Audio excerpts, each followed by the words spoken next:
If this is fake, then why does it feel like I'm the only one pretending? The cameras flashed so fast it turned the ballroom into a strobe-lit illusion, and somewhere between the clink of champagne glasses and the low murmur of people who did not belong in my world, Ethan Cole's hand closed around my wrist like a decision already made. I didn't even have time to ask what was happening before he pulled me forward, his voice dropping just enough for only me to hear, "Don't fight it." And then his other hand settled at my waist, firm, steady, grounding in a way that made my thoughts scatter instead of settle. I should have stepped back. I should have said something, anything, because 5 minutes ago I had been standing by the catering table wondering if I could sneak out without anyone noticing. And now I was inches away from the most untouchable man in the room, the kind of man people built entire careers trying to impress. And he was looking at me like I was the solution to a problem I didn't understand. "Play along," he murmured, and before I could process the words, before I could decide if I even wanted to agree, he closed the distance and kissed me. It wasn't dramatic, not in the way movies try to sell it. There was no sweeping music or exaggerated movement, just a quiet, deliberate press of lips that felt entirely too real for something that was supposed to be an act. And that was the problem. That was the exact problem, because nothing about it felt staged. Nothing about it felt like performance. It felt intentional, like he meant it, like he chose it. My breath caught. My fingers curled instinctively against the front of his jacket, and for a split second, just a second too long, I forgot about the room, the cameras, the fact that I didn't even know this man beyond headlines and rumors. When he pulled back, it wasn't abrupt, it wasn't careless, it was controlled, measured, like he was aware of every inch of space between us and refused to waste it. And his thumb brushed lightly against my side as if anchoring me there. As if letting go wasn't part of the plan, the whispers started immediately, a ripple spreading through the crowd, questions forming in real time, and I stood there trying to catch up to a moment that had already passed me by. "Smile," he said under his breath, and I did, because apparently that was what people did when their entire reality tilted 15 degrees to the left without warning. Hours later, when the noise faded and the world narrowed down to a quiet office 20 floors above the city, he placed a contract in front of me like it was the most normal thing in the world, like tonight hadn't happened in front of 100 witnesses and a dozen cameras, like my pulse wasn't still trying to recalibrate. "You'll pretend to be my boyfriend," he said, calm, precise, already certain of the outcome, and I stared at the paper, at the clean lines and simple terms, and told myself this was easy, this was temporary, this was nothing. But then he stepped closer again, close enough that I could feel the warmth of him, close enough that my thoughts started slipping in the same dangerous way they had earlier, and when he spoke this time, his voice was quieter, almost thoughtful, just for show. He added, and I nodded, because that's what made sense, that's what I needed it to be. Except somewhere between logic and instinct, a single thought refused to settle, sharp and persistent and impossible to ignore. If this was all for show, then why did it already feel like I was losing control of the script? The contract looked simple until I tried to breathe, and somehow that was the hardest part. I sat there in Ethan Cole's office, 20 floors above everything that felt familiar, staring at a piece of paper that was supposed to define clear boundaries, clean rules, something safe, and yet nothing about tonight felt safe anymore. "It is temporary," he said, his voice even, controlled, like he was discussing quarterly numbers instead of rewriting my entire life in one sentence, and I nodded. Because that was what people did when faced with something they did not fully understand. They nodded and pretended they were still in control. I picked up the pen, turning it between my fingers like it might give me a different answer if I waited long enough. But the truth was already sitting in my chest, quiet and inconvenient, telling me I had crossed a line the moment I did not pull away from him earlier. "You hesitate," Ethan observed, not accusing, not impatient, just noticing in that precise way of his that made it impossible to hide anything. And I let out a breath that felt too loud in the silence. "I am thinking," I said, which was technically true. I was thinking about how this was supposed to be simple, how fake relationships had rules, how they ended cleanly without leaving anything behind. And yet nothing about the way he looked at me suggested anything clean. He stepped closer, not invading, not rushing, just enough to shift the air between us, and suddenly the office felt smaller, like the walls had moved in a few inches without asking permission. "You do not need to overthink it," he said quietly, and that should have reassured me. It should have made this easier, but instead it did the opposite, because people only said that when something was already more complicated than it appeared. I swallowed, forcing my eyes back to the contract, to the lines that spelled out expectations, appearances, timelines, everything structured and controlled, everything he clearly preferred. And yet my mind kept replaying that moment in the ballroom, the way his hand had held me steady, the way the kiss had lingered just long enough to feel intentional. "This stays professional," I said finally, more to myself than to him, like saying it out loud would lock it into place, make it real, in a way I could rely on. And for a second there was silence, the kind that stretched just enough to make you question if you had said the wrong thing. "Of course," Ethan replied, but something in his tone shifted, subtle, almost unnoticeable, except I noticed it. I noticed everything now, and it unsettled me more than it should have. I signed before I could change my mind, the pen moving faster than my thoughts. And the moment the ink settled on the page, something inside me did too. Not calm, not relief, just a quiet acknowledgement that there was no stepping back from this. Ethan took the contract from me, his fingers brushing mine for half a second, and it was nothing. It was absolutely nothing, except my pulse reacted like it was something, like it mattered, like it should not have happened at all. "We start tomorrow," he said, already turning away, already shifting back into that composed version of himself that the world expected, and I stood there trying to follow, trying to catch up again, except this time the gap felt wider. I told myself it was just a role, just a performance, something I could walk away from when it ended. But as I watched him move across the room, effortless, controlled, completely certain, one thought settled in deeper than the rest, quieter but far more dangerous. If he could turn something fake into something that felt this real in a matter of minutes, then what exactly had I just agreed to become a part of? The next morning arrived too fast, like the night had decided I did not deserve time to think this through, and by the time I stepped out of the elevator into the polished silence of Ethan's company headquarters, it already felt like I had been written into a story that was moving without waiting for me.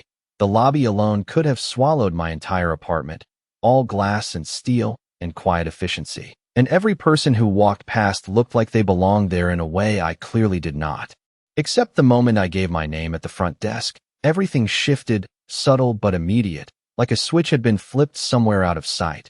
"He is expecting you," the receptionist said, her tone smoothing out into something careful, respectful, and I tried not to think too hard about what that meant, about how quickly a label could change the way people saw you. The private elevator ride to the top floor was silent except for the faint hum of machinery, and I caught my reflection in the mirrored walls, trying to recognize the version of myself who had signed that contract less than 12 hours ago, trying to decide if he looked any different, if there was some visible sign that I had stepped into something I might not fully understand. When the doors opened, Ethan was already there, standing near the windows with the city stretched out behind him like a backdrop he barely needed, his posture relaxed but precise. Like even stillness was something he controlled. "You are on time," he said, glancing at his watch before looking at me, and there was something almost approving in the way he said it, something that made my chest tighten in a way I did not want to examine too closely. "I did not want to be late on my first day," I replied, aiming for casual and landing somewhere closer to careful. And the corner of his mouth shifted just enough to suggest he noticed. "Come here," he said, and it was not a command, not exactly, but my body reacted like it was, like it understood something my brain was still trying to catch up to. I crossed the room, each step feeling louder than it should have on the polished floor, and stopped just close enough to be within reach without actually touching him.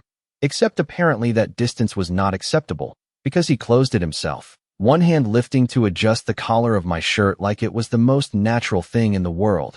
"If we are going to make this believable," he said, his fingers brushing lightly against the side of my neck for a brief second that lingered longer than it should have, "then you need to stop standing like you are waiting to run."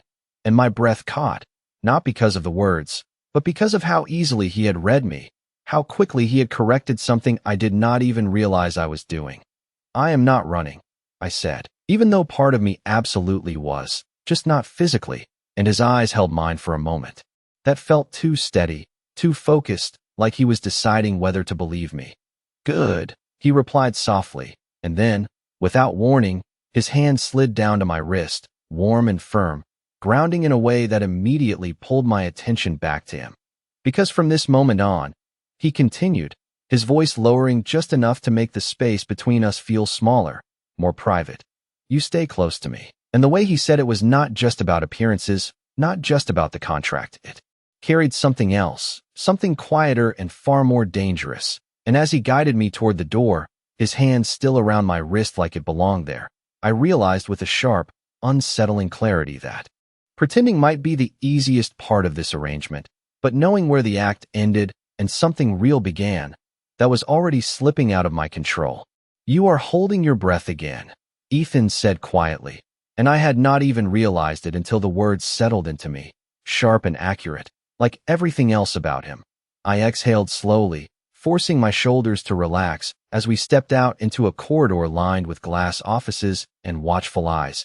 And the moment people noticed us together, something shifted in the air, subtle but unmistakable. Conversations pausing half a second too long, glances lingering just a fraction past polite. His hand was still around my wrist, not tight, not restricting, but present, deliberate, like a reminder that this was part of the act, part of what we had agreed to. Except it did not feel like acting. It felt too natural, too easy to fall into step beside him.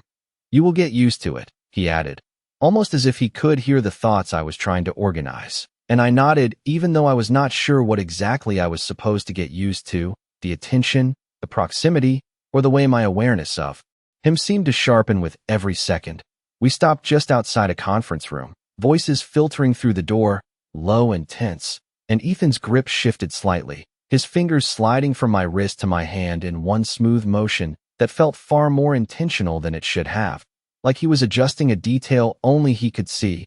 My pulse reacted immediately, traitorous and quick, and I told myself it was nothing. It was part of the role.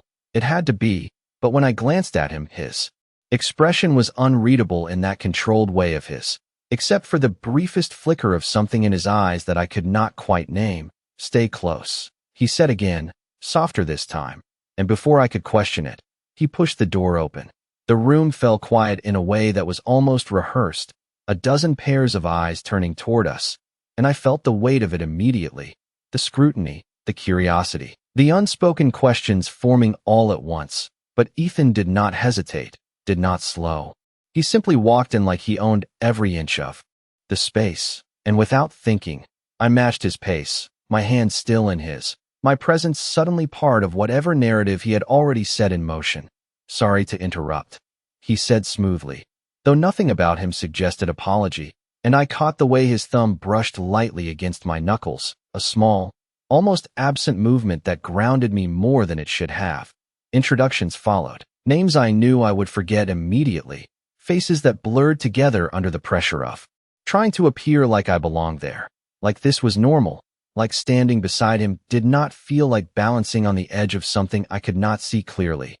You are quiet, Ethan murmured under his breath as the conversation resumed around us, and I tilted my head slightly, just enough to respond without drawing attention. I am observing, I said, and he hummed softly, like he approved of that answer more than I expected. The meeting moved forward, numbers and strategies and decisions. That felt distant compared to the awareness humming just beneath my skin, the constant reminder of his presence beside me, the occasional brush of his hand, the way he leaned just slightly closer when he spoke to me, like the space between us was something he was actively choosing to close.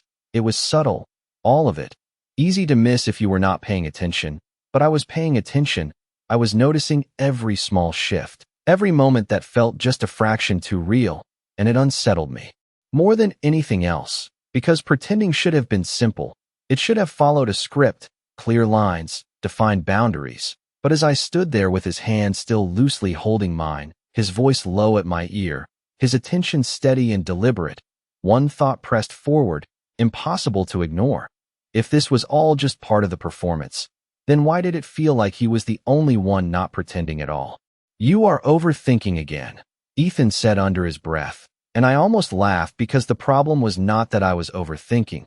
The problem was that I could not seem to stop noticing. The meeting ended in a blur of polite nods and controlled voices. But the moment we stepped back into the hallway, the air shifted again, lighter, quieter, except the tension between us did not fade with it. If anything, it sharpened, like the absence of an audience made everything else more obvious. His hand was still holding mine, not for show anymore, not with anyone watching closely enough to matter. And that realization settled into me slowly, like something I should address but did not know how to. "You can let go," I said finally, keeping my voice low, careful, because even that felt like something that needed to be handled precisely. And for a second he did not respond, his gaze steady on me like he was considering more than just the words. "I could," he said, just as quietly. And there was a pause, small but deliberate, before his fingers loosened, slipping away in a way that felt more noticeable than the contact itself. I flexed my hand instinctively, like it needed to recalibrate, and immediately hated that I had done that, because it meant I had felt it. I had registered the absence, and that was not supposed to matter. "You did well in there," he added, shifting the conversation with that same controlled ease, and I nodded, grateful for something more stable to focus on. "I just followed your lead," I replied, which was true. I had mirrored him, matched his pace, let him define the rhythm of the room, and somehow that had worked. "That is the idea," he said. But there was something else in his tone again, something quieter, less detached, and it made me look at him a little longer than I should have.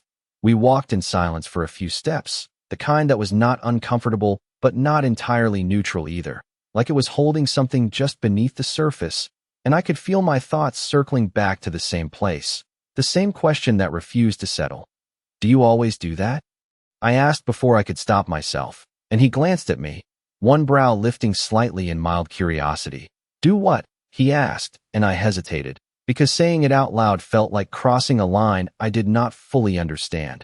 "Make things feel real," I finished carefully, choosing the word like it might change the meaning if I picked the wrong one. And for a moment he did not answer, his gaze shifting forward again, his expression unreadable in that familiar way. "It needs to be convincing," he said eventually. And it was a perfect answer, clean, logical, exactly what I should have expected, except it did not quite match what I had felt, what I was still trying to make sense of. "Right," I said, because there was nothing else to say, nothing that would not complicate this further. And I told myself again that this was just part of the role, just something I needed to get used to. We reached his office, the door closing behind us with a soft click that seemed louder than it should have, sealing us into a space that suddenly felt smaller, more private, and I became aware of him again in that immediate, unsettling way, the way my attention shifted without permission. "We have a dinner tonight," he said, moving to his desk like everything was perfectly normal, like the air had not changed at all. "Another appearance," and I nodded, focusing on the practicality of it, the schedule, the structure, the things that made sense. "And what exactly is expected of me?" I asked, because that felt safer, clearer, something I could control. He looked at me then, really looked at me, his eyes steady, assessing in a way that made it hard to look away. "Stay close," he said again, softer this time, familiar now in a way that it should not have been. And then, after a brief pause that stretched just enough to matter, he added, "And do not pull away if I do this." And before I could ask what he meant, before I could prepare for it, he stepped closer, his hand lifting to my jaw with a light, deliberate touch that stilled me instantly, his thumb brushing just along the edge like he was testing something, measuring something, and my breath caught, sharp and immediate, because this was not a crowded room. This was not part of a performance anyone else could see. This was just us, just him choosing to close the distance again, and as his gaze dropped briefly to my lips before returning to my eyes, one thought hit me harder than anything else. If this was still just part of the act, then why did it feel like he was the one setting the rules, and I was the one forgetting them? "Then do not move," Ethan said softly, and the words landed somewhere deeper than they should have, like a quiet command wrapped in something I could not quite name. And for a second I actually forgot how to respond, forgot that this was supposed to be practice, supposed to be preparation for later, because nothing about the way his hand rested against my jaw felt like practice. His thumb brushed once, slow and deliberate, not crossing any line, and yet somehow still shifting everything, and my breath caught before I could stop it. sharp and immediate. The kind of reaction that made it impossible to pretend I was unaffected. "You are thinking again," he murmured, his gaze steady on mine, and I let out a small, unsteady breath that felt louder than it should have in the quiet of the office. "I am trying not to," I admitted, because there was no point pretending otherwise. Not when he seemed to read every small change in me like it was written out clearly in front of him, the corner of his mouth lifted slightly, not quite a smile, but close enough to feel like one. And then, just as carefully as he had placed it there, his hand dropped away, leaving behind a space that felt colder than it should have. I blinked, grounding myself, reminding myself where I was, what this was, because it would have been very easy to lose track of that if I let myself. "We should go over expectations," he said, already stepping back, already putting that distance between us again like it had never been closed in the first place, and I nodded quickly, grateful for something structured, something that made sense. "Right?" I said, clearing my throat slightly. "Boundaries, because that was important, that was necessary," and he tilted his head just slightly, considering the word. "If you need them," he replied, and that should not have made my pulse jump, but it did, because it sounded less like a question and more like a quiet challenge. "I do," I said, a little too quickly, and his gaze held mine for a moment longer before he nodded once, slow and deliberate. "Then we keep it consistent," he said, his tone returning to that calm, controlled rhythm. "Public displays when necessary, proximity when expected, and no hesitation." And that last part landed differently, heavier, like it carried more weight than the rest. "No hesitation," I repeated, more to myself than to him, trying to lock it into place, trying to make it something I could follow without overthinking every second of it. He stepped closer again, not as close as before, but enough that I could feel the shift in the air, the subtle pull of his presence that I was already starting to recognize. "You hesitate when you are unsure," he said, not unkindly, just stating a fact, and I exhaled slowly, because he was not wrong, and that was part of the problem. "Then I will work on not being unsure," I replied, and this time his expression softened just slightly, like that answer had been the right one. "Good," he said, and for a moment neither of us moved, the silence stretching just enough to feel intentional, like there was something else hovering there, something unspoken, that neither of us was quite addressing. I shifted first, breaking the moment before it could become something I did not know how to handle, and he let it happen, stepping back just enough to restore that careful distance. "We should get ready for tonight," I added, focusing on the practical again, the plan, the structure, because that was safer, that was easier to control. "We will," he agreed, but his gaze lingered on me for half a second longer than necessary, like he was still assessing something, still deciding something I was not aware of, and as I turned slightly, trying to shake off the weight of that look, trying to convince myself that everything was still within the boundaries we had set, one thought stayed with me, quiet but persistent. If this was what practice felt like, then what would happen when it was no longer supposed to be practice at all? "You are staring again," Ethan said, and I blinked like I had been caught doing something I did not even realize I was doing, which, apparently, was becoming a pattern. I looked away quickly, focusing on the city outside the car window, the late afternoon light stretching across the buildings in long golden lines that felt calmer than whatever was happening inside my head.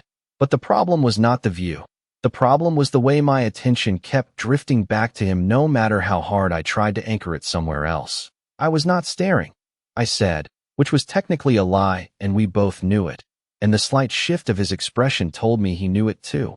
"Of course," he replied smoothly, and I exhaled quietly, resisting the urge to argue because that would only make it worse, and somehow I had already reached a point where I cared about not making it worse. The car slowed as we approached the venue, a restaurant I had only ever seen in pictures, the kind of place where everything looked expensive without needing to prove it, and I felt that familiar tension settle in my chest again, the awareness that I did not belong here.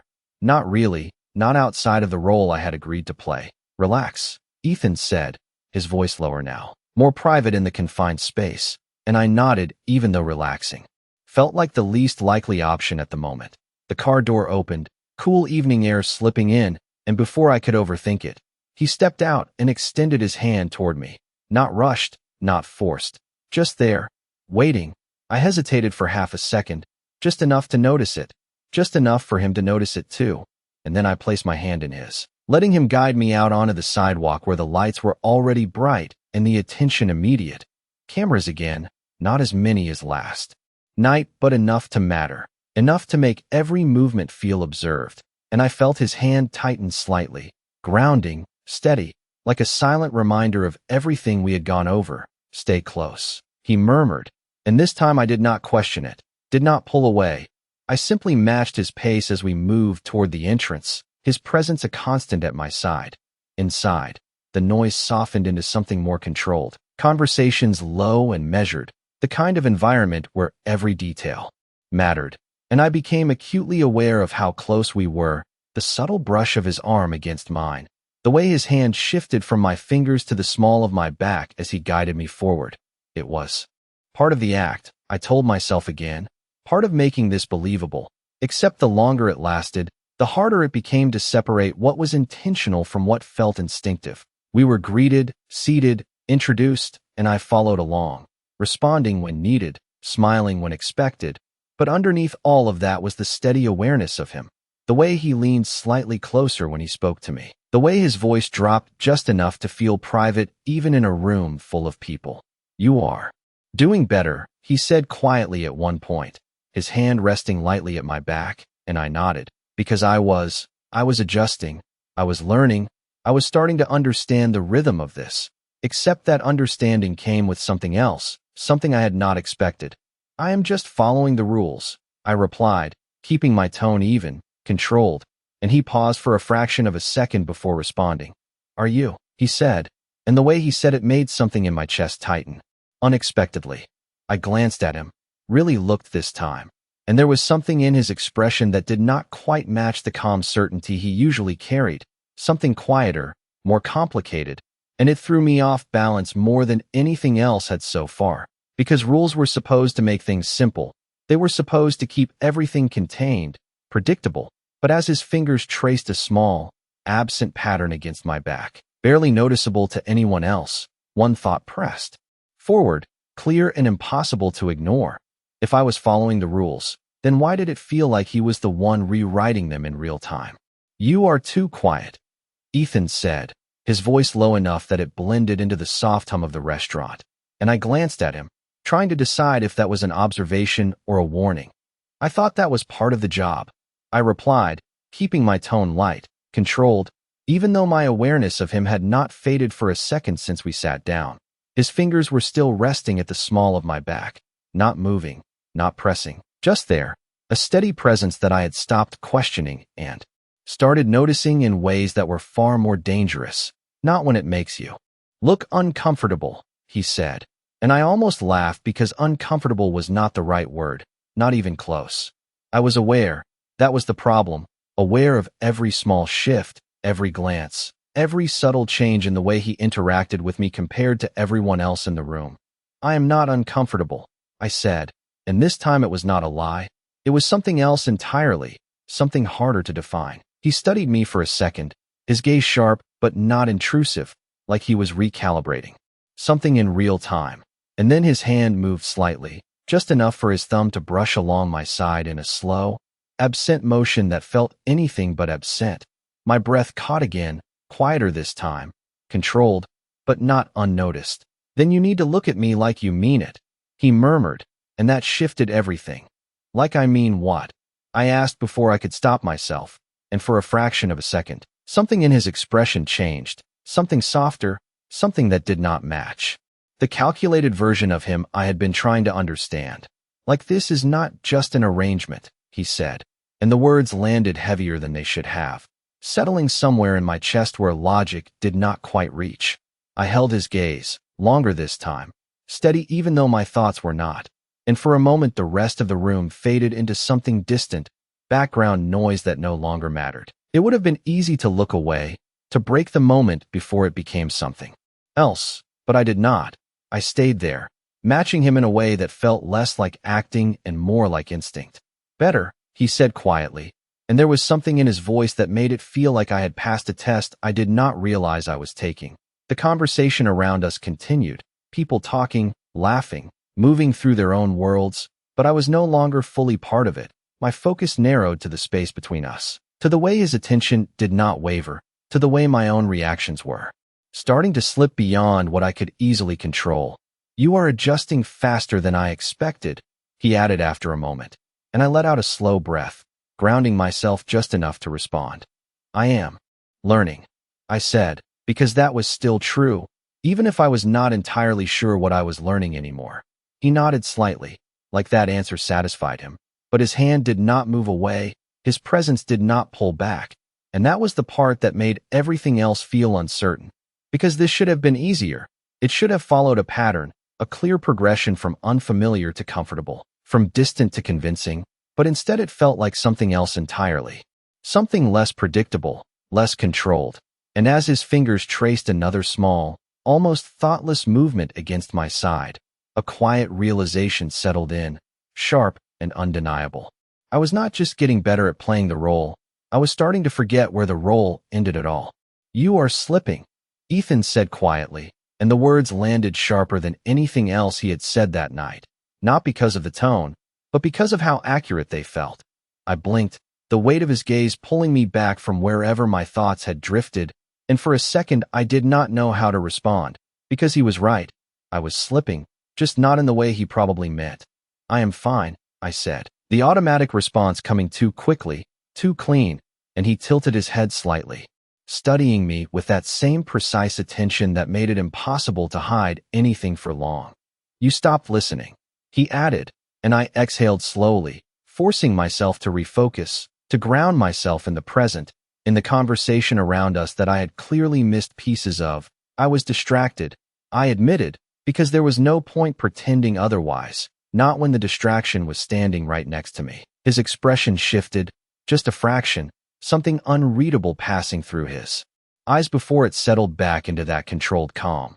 "By what?" he asked, and it should have been a simple question, but it was not. Not when the answer felt too close to the surface, too honest for something that was supposed to remain contained. I hesitated, and there it was again, that hesitation he had pointed out earlier, that moment where everything paused just long enough to matter. "This," I said finally, gesturing lightly between us, careful, vague, safe, and for a moment he did not respond, his gaze steady, considering. "This is what you agreed to," he said, and his voice was even, measured, but there was something beneath it, something quieter that did not quite match the surface. "I know," I replied, because I did. I had signed the contract. I had stepped into this willingly, but knowing something and understanding it were not always the same. The conversation around us continued, but it felt distant now, like background noise that no longer held my attention, and I became aware again of how close we were, the subtle warmth of his presence, the way his hand had shifted slightly higher along my back without me noticing when it happened. "Then do not lose focus," he said, softer this time, less like a correction and more like something else, something almost concerned, and that threw me off balance more than anything else had so far, because concern was not part of the agreement. It was not listed in the contract. It was not something I had prepared for. "I am not," I said, even though that was becoming harder to believe with every passing second, and his gaze lingered on me, searching, like he was trying to determine if I was telling the truth or just saying what I thought he wanted to hear. "Look at me," he said quietly, and I did, instinctively, immediately, like I had already learned to respond to that without thinking. The rest of the room blurred again, fading into something distant as his attention settled fully on me, steady and unrelenting, and for a moment neither of us spoke, the silence stretching just enough to feel intentional. "There," he murmured, almost to himself, and I felt my breath hitch slightly, not because of the words, but because of the way he was looking at me, like he had found something he was not expecting. "What?" I asked, my voice quieter now, less certain, and he did not answer right away, his hand shifting again, fingers pressing just slightly more firmly against my back as if to keep me there. "You stopped pretending," he said finally, and the words settled into me with a weight I was not prepared for. I blinked, my thoughts stuttering for a second, because that was not right. That could not be right. I was still following the rules, still playing the part, still doing exactly what we had agreed on. That is the point, I said, trying to steady myself, trying to bring this back to something logical, something controlled. But his gaze did not change, did not soften. If anything, it sharpened slightly. No, he said, just as quietly. And this time there was no mistaking the shift, no mistaking that something had changed. That is not the point, he added. And before I could process what he meant, before I could ask, his attention flickered briefly to the side. Something in the room pulling his focus for half a second before it snapped back to me. Sharper now, more deliberate. Stay here, he said under his breath. And then he was moving, stepping away just enough to address someone approaching, his hand slipping from my back in a way that felt far more noticeable than it should have. I stood there, trying to catch up again, trying to piece together what had just happened, what he had meant, why it felt like the ground beneath this entire arrangement had shifted without warning. And as I watched him from a few steps away, composed again, controlled again, speaking like nothing had changed at all, one thought settled in, quiet but impossible to ignore. If I had stopped pretending, then when exactly had that happened? And more importantly, why did it feel like he had been waiting for it? The moment he stepped away, everything felt louder, sharper, like the absence of his presence had stripped something away that I had not realized I was relying on.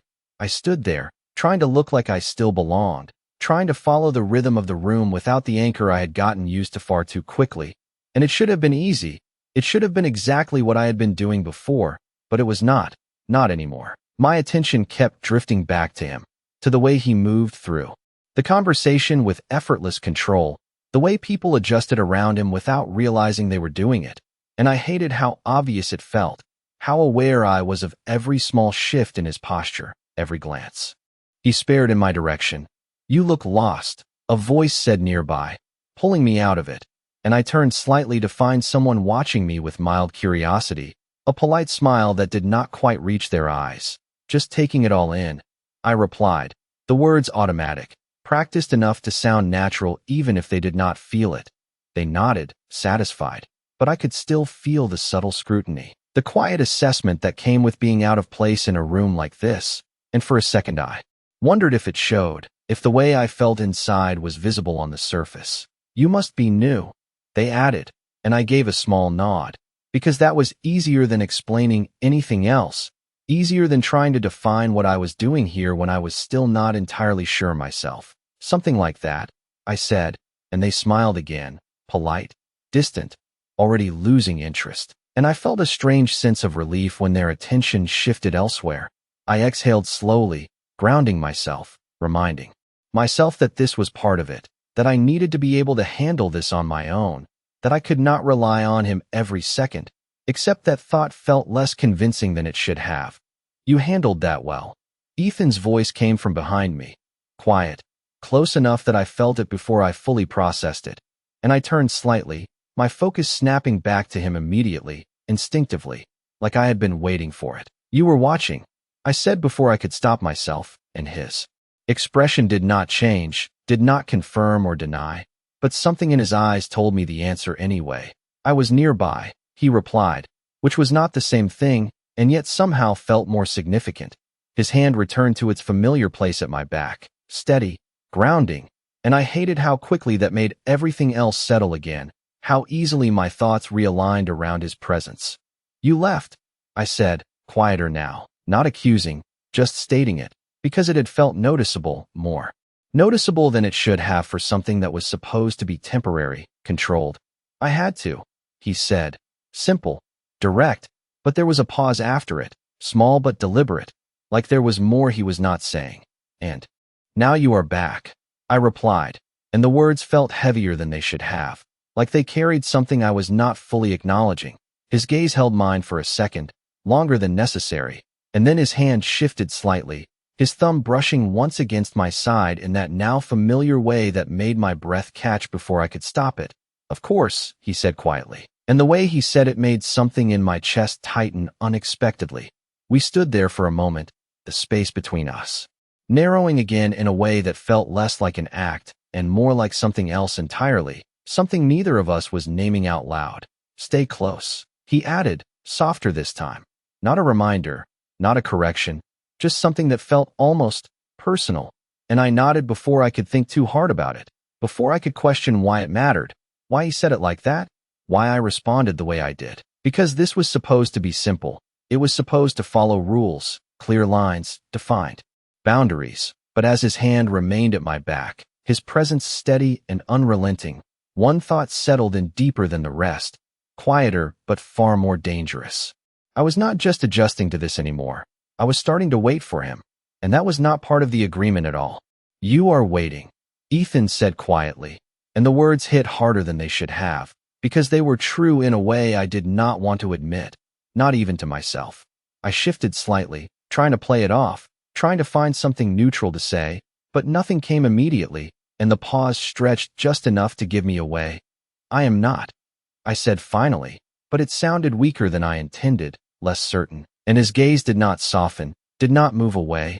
If anything, it sharpened slightly, like he was focusing on something he had already noticed. "You were looking for me," he added, and that was worse, because it was not a question, it was an observation, precise and unavoidable, and I felt something in my chest tighten in response. "You told me to stay close," I replied, grasping for something that made sense, something that fit within the rules we had set, and for a moment he did not respond, his expression unreadable in that controlled way that made it impossible to tell what he was actually thinking. "That is not what I meant," he said after a second, his voice lower now, quieter, like the words were meant only for me. I blinked, thrown off balance by that.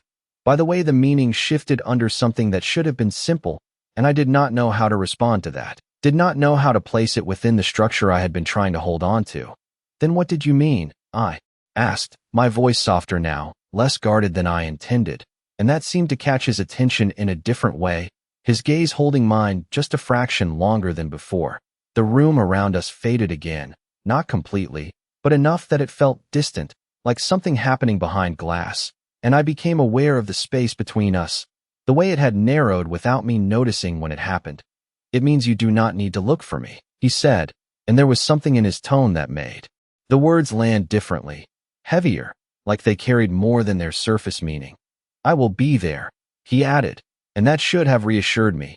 It should have made this easier, simpler, something I could rely on, but instead it did the opposite, because it felt too certain, too personal for something that was supposed to be temporary. I held his gaze, trying to understand, trying to place this within the boundaries we had agreed on, but those boundaries felt less defined now, less solid than they had been earlier. "That is not part of the agreement," I said carefully, and for the first time, something in his expression shifted in a way I could not immediately read, something that was not entirely controlled, not entirely distant.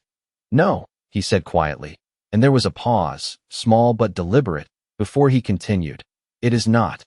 And the way he said it made something in my chest tighten again, sharper this time, more noticeable.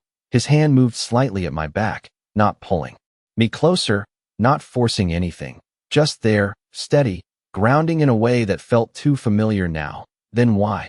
I started, but the question faltered halfway through, because I was not entirely sure what I was asking anymore, not entirely sure what I wanted the answer to be.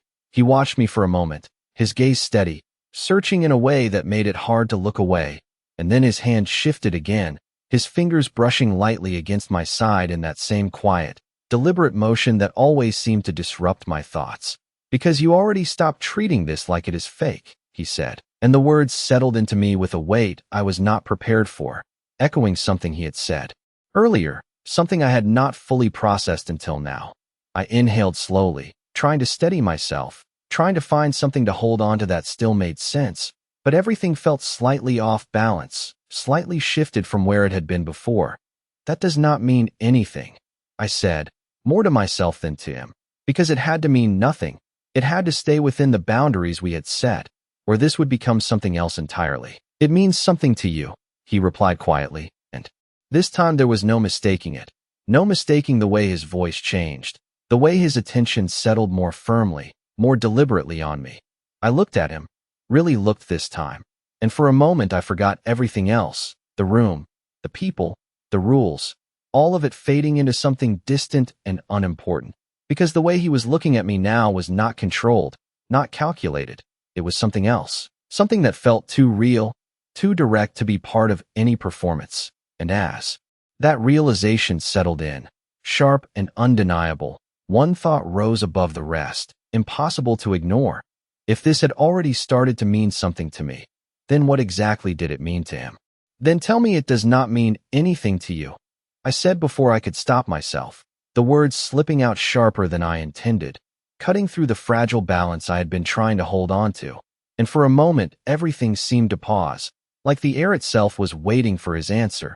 Ethan did not respond immediately, and that silence stretched, slow and deliberate, until it felt heavier than anything he could have said. His hand remained at my back, steady, grounding, but his gaze shifted slightly, not away, just enough to suggest that he was considering something, weighing something that did not fit into the simple structure we had started with. You want an answer that fits the contract, he said finally, his voice calm but quieter than before, like the words were being chosen more carefully than usual. I swallowed, because he was right. That was exactly what I wanted, something clean, something controlled, something that would pull this back into the boundaries I understood. Yes, I admitted, even though the word felt smaller than it should have, less certain, and that seemed to settle something in him, something that made his expression shift just slightly, not enough for anyone else to notice, but enough that I did. Then it does not, he said, and for a second, everything in me stilled, the tension easing just enough to feel like relief, like I had gotten what I asked for, like this could go back to being simple again. But the relief did not last, because there was something in the way he said it, something that did not quite match the words, something that lingered just beneath the surface, and I felt it immediately, sharp and unsettling. But, he added after a brief pause, and that single word changed everything again, pulling me right back into the uncertainty I had been trying to escape. My breath caught slightly, and I hated how quickly I reacted, how much that one word mattered. But what? I asked, my voice quieter now, more careful, because this was no longer something I could treat lightly, no longer something that fit neatly into the role I had agreed to play. He looked at me then, really looked at me, and for the first time since this started, there was no distance in his gaze, no controlled detachment, just something direct, something unfiltered that made it impossible to look away. It does not mean nothing, he said, and the contradiction landed between us, heavy and undeniable, breaking whatever fragile logic I had been holding onto. I blinked, my thoughts stuttering as I tried to make sense of that, tried to place it somewhere that made sense, but it did not fit. It did not belong to the clean lines of the agreement it belonged to. Something else entirely. That is not an answer, I said, because it was not. It was something worse, something that left too much open, too much undefined, and that was exactly what I had been trying to avoid. It is the only one I am willing to give, he replied, his voice steady again, but not distant, not the way it had been before, and that difference mattered more than I wanted it to. His hand shifted slightly, not pulling me closer, not forcing anything, just there, constant, like a presence I could not ignore even if I tried.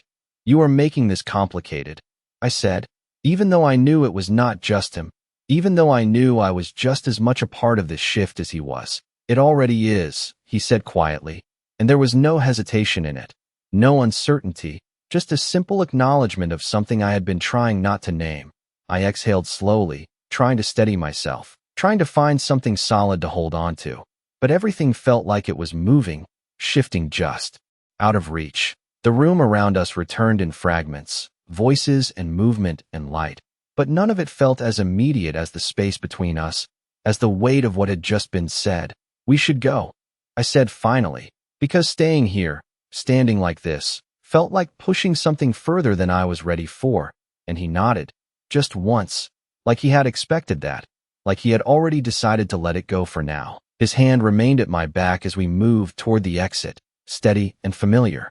But it felt different now, not just part of the act, not just something to maintain appearances.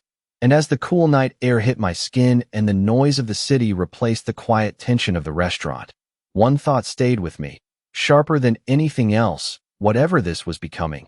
It was no longer something I could pretend not to feel. The city felt louder than it should have, like every passing car and distant voice had been turned up just enough to make it impossible to ignore, and I stood there for a second longer than necessary after stepping out onto the sidewalk, trying to steady something inside me that refused to settle. Ethan was still close, his hand at my back, familiar now in a way that made it impossible to pretend it was just part of the act, and I became acutely aware of the space between us, how little of it there actually was, how easily it could disappear entirely if either of us chose to close it. "You are thinking again," he said quietly, and I let out a small breath that almost felt like a laugh, because of course I was. Because there was no way not to think after everything that had just been said, after everything that had shifted in ways I could not fully explain. "I am trying to understand," I replied, and this time I did not try to hide it, did not try to smooth it into something simpler than it was, because that no longer felt possible. He did not answer right away, and that silence felt different now, not distant, not controlled, just present, like he was allowing it to exist instead of filling it with something safer. "Do you need to?" he asked finally, and the question caught me off guard, because it was not dismissive at all. It was something else, something that felt almost like an option I had not considered.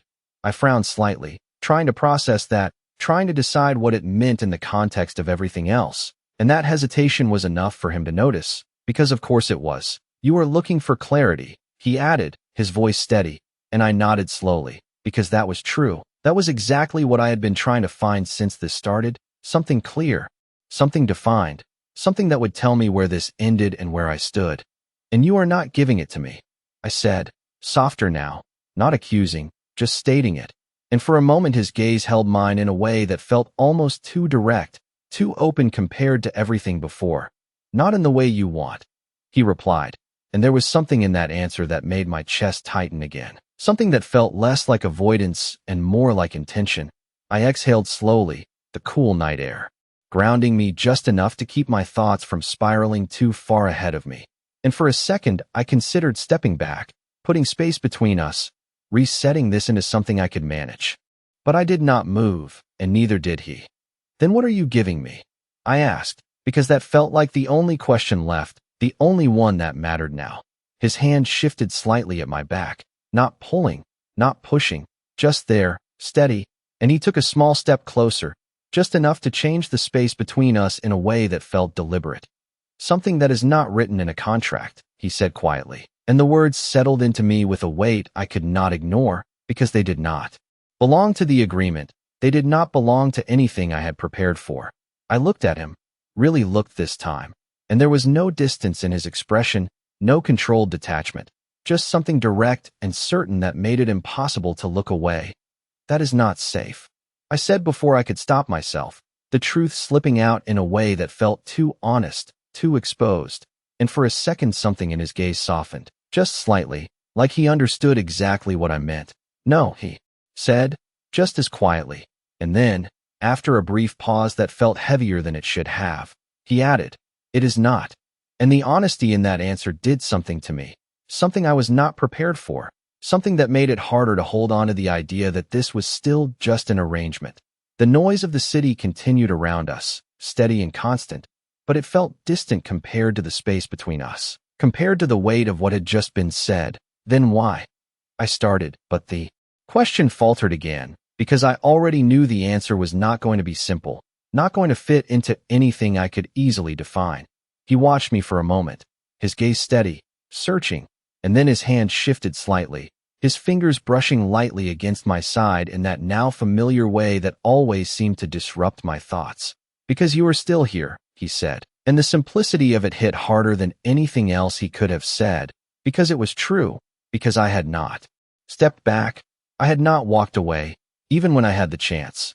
I inhaled slowly, the realization settling in deeper than I wanted it to, and for a second neither of us moved, the moment stretching just enough to feel like something more than just another step in the act. And as I stood there, close enough to feel the warmth of him, close enough to know that this was no longer something I could easily step out of, one thought surfaced, clear and impossible to ignore. Whatever this had become, it was not ending here.